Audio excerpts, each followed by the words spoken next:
Hello, I am Adrian van Dijk, lecturer at UNISA for the module AFK1506.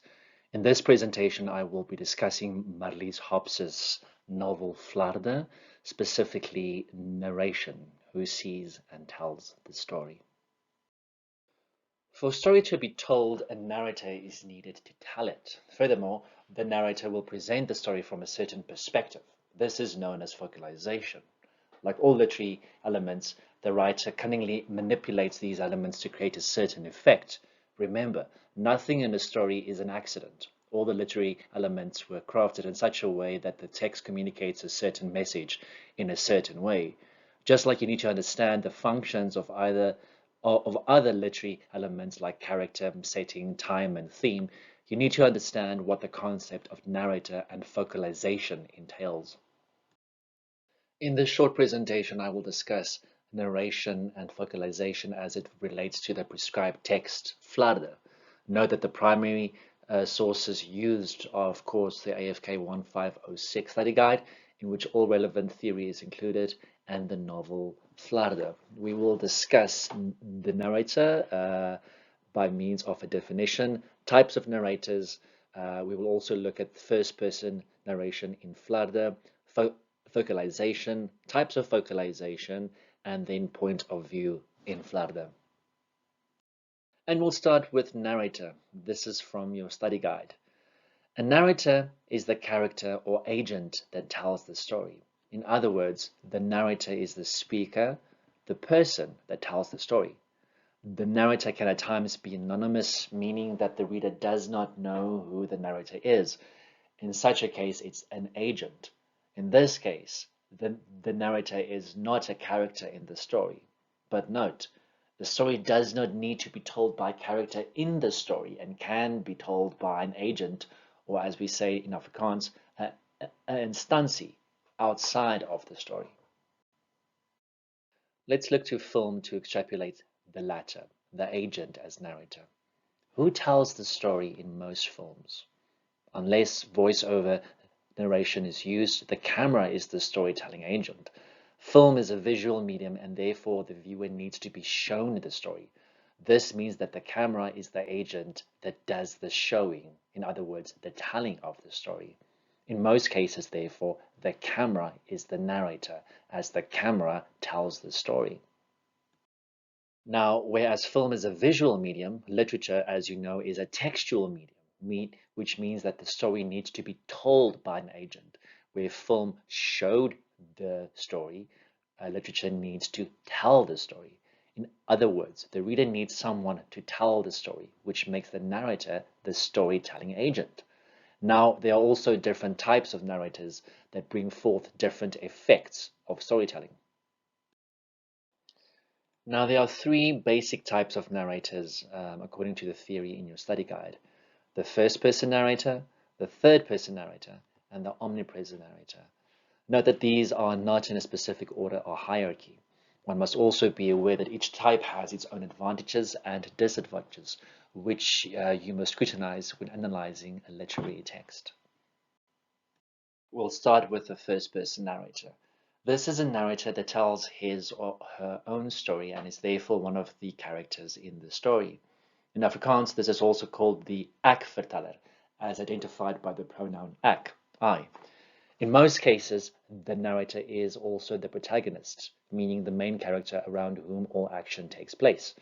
Note, please refer to my short presentations on the protagonist and antagonist for more on this topic. The use of the pronoun I is the most obvious telling factor that one has to do with a first-person narrator.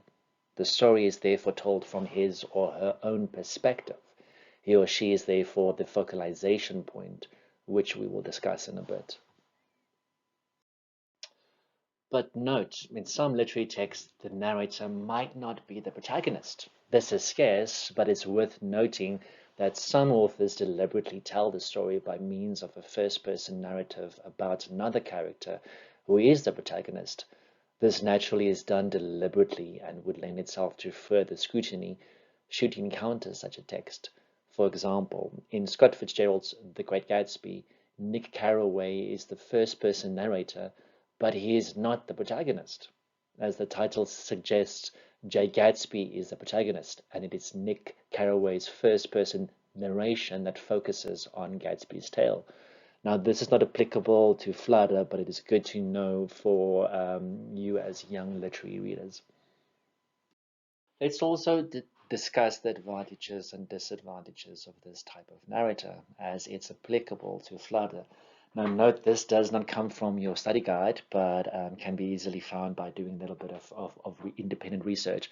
But it can be directly applied to Flarde, which makes use of the first person narration. Advantages. There's greater intimacy between the reader and the main character. In the past tense, it's as though the main character is speaking directly to the reader, and the reader is his or her confidant. In the present tense, it's like being in the main character's head as the events are happening. You can effectively communicate how each moment feels, delivering sight, sound, smell, taste, and touch through the prism of your narrator. What they feel, your reader feels. Their fears, their hopes, their love, their despair, all can be delivered to the reader directly and with maximum emotional impact. Secondly, your narrator's reactions to situations and other characters can be imparted effectively, and all this creates a strong sense of empathy in the reader. Thirdly, you can have an unreliable narrator, meaning they can lie to the reader, misdirect them, say whatever they want in a way that is much harder for other perspectives to do, and be completely excused as it's part of the character. Now, note this can be an advantage too, because you might not know if you can trust the character or the narration of the story. So it's both an advantage and a disadvantage. What about the disadvantages? The story is limited to what the main character knows or perceives. There may therefore be things the main character does not know. Describing your narrator is almost impossible within a first-person story, unless you want to include a scene where they look at themselves in the mirror and describe to themselves how they look. But this is a terrible cliche and will surely never happen in good literature. Thirdly, dramatic irony. This is where the reader finds out something the main character does not know, which is only possible if there is more than one point of view character. Number 4, there's a danger of your narrative becoming self-indulgent in the narrator's emotions. Constant self-referencing or over-the-top emotions responses can all drown out the story and become too much. Number 5, the reader can pretty much assume that the main character survives the story, otherwise he or she couldn't tell the tale, and this may reduce suspense. Now, in some stories, the main character narrates from beyond the grave, but this is in a way also cheating. But note that this does happen. And lastly, as we've already touched on, unreliability. We might not be able to trust the narrator. This brings us to the third person narrator. Now, the third person narrator is a narrative agent that tells another character's story. The narrator is usually unidentified, and the reader only knows it as a voice that tells the story, as he exists a little outside of the story. And lastly, the third person omniscient narrator. Technically, the third person omniscient narrator is a type of third person narrator. This type is also called the all-knowing narrator, as it can see all action and knows all thoughts, and is therefore almost godlike. Unlike the third-person narrator, the omniscient narrator does not exist in the story, but is completely outside of it and the action. It's also anonymous and can at times be called the implicit author, which means that it's the writer, him or herself. But be careful with this, though, as a narrator's view of certain subject matters do not necessarily mirror those of the author's. Remember, an author uses literature and therefore a narrator to discuss a subject through a specific lens. It does therefore not mean that every time you come in contact with a third person omniscient narrator that it is equal to the author's view or the author's voice. And it's also good to know that this type of narrator cannot often foresee the future, but is completely aware of what's happening at the moment. And now for focalization or point of view. Focalization refers to the character or person from whose perspective the story is told. The focalizer can sometimes be the narrator, but this is not always the case. To determine through whose perspective or view the story is told, ask yourself, who sees? Through whose eyes am I seeing the story? There are two main types of focalization, which are internal and external. Internal focalization. Here the point of view is given from the inside of the story and the action, meaning that the focalizer may be a character in the story. This, however, does not mean that the point of view is that of the protagonist. You'll recognize an internal focalizer if I phrases are used, such as I see. Go back to the section on The Great Gatsby for an example of this. If the story is told through the narrator's point of view, the narrator will be a first or third person narrator. External focalization. Here, the point of view exists outside of the story and the action. The events are told from an outsider's perspective and is therefore not a character. If the focalizer is also the narrator but exists outside of the story, the narration type will be that of an omniscient narrator. Okay, good. Now we need to apply these concepts to our novel, Flarde. We need to ask ourselves, who is the narrator?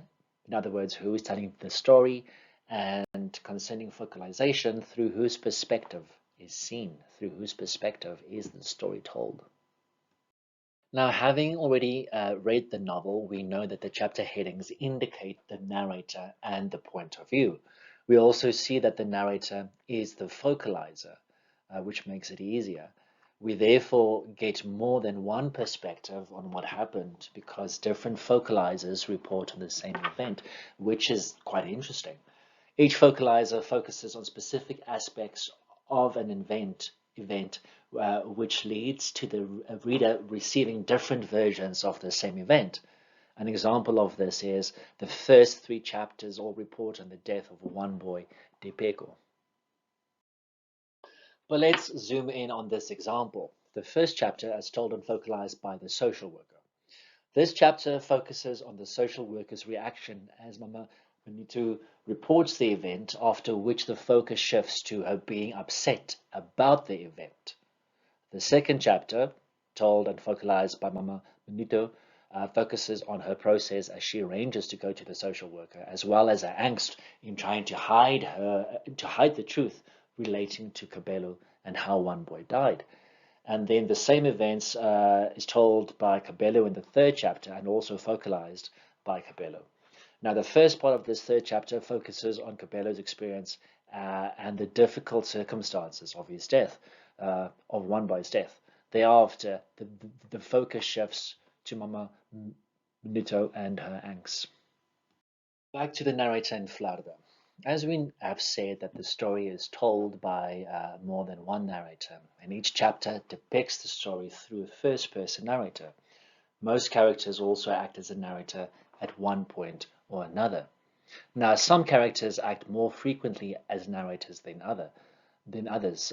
We see in this graph that the maatschaplike werker, the social worker, has 14 chapters devoted to her voice. With Mama Benito, it's 7 chapters, and Cabello, it's 5 chapters. Why is this?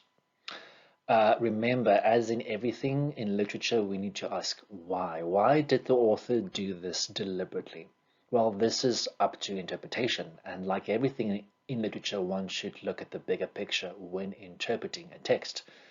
The following argument can be made as an example. Note that this is but one interpretation, which is my subjective interpretation. It is not included in the study guide, but I reference it as an example of how the given elements can be interpreted. One argument I can make is that the maatschaplike werker, the social worker, is the most divorced character in the novel, as she is not part of the Depeko family. She is also white, and she is not from the same town. She is other. The novel has strong themes regarding womanhood and all that a woman must endure as the other in a patriarchal culture. By giving the social worker more time as a narrator or more agency, her voice as the other is stressed, which also highlights her voice as woman, which brings attention to the shared theme of womanhood that transcends differences such as race and geocultural and socioeconomic factors. The voice of the other is also stressed by giving Cabello more of a voice than some other characters, as he is also othered due to being an orphan, the violence acted out on him, and the violence he inflicted. One should also ask why one boy, Dipeko, does not have a voice. Is this because he does not matter? The same could be asked about his brother Pulane. Many of the events that unfold in the story was brought into being because of the two Dipeko men. Mama Manito would, for example, not have raised Cabello if it were not for involvement with both men, which later led her to seeking out the social worker. By not giving these men, who contextually represent the patriarchy, agency, is a deafening blow as it increases the volume of the voices that are in some way or another othered. Please note that this is but one subjective interpretation. The point is that one should ask questions relating to all given aspects in a literary text, such as why some characters are given more agency than others. On to the last slide, regarding the first person narration of each chapter. We must note that there are several advantages and disadvantages. For the advantages, firstly, we have first-hand experience of events as each character experiences events and what they think of other characters. We also have more depictions of the same event, which can lead to a better understanding of the story at large. And thirdly, we have more complete characterization as we know what characters think of each other. How about the disadvantages?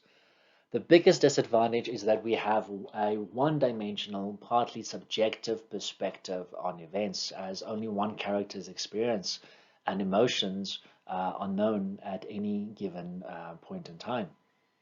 We also don't know if we can trust these depictions. The multiple perspectives of narration, however, offers a solution to this problem because the reader has access to multiple accounts of the same event. In summation, the reader can decide for him or herself whose account is more trustworthy. Reader involvement is integral in literature as it's up to the reader to give meaning to the text by means of interpretation. Thank you, and that's it for this short presentation. I hope that it was of any help concerning narration and focalization in your novel Flarde.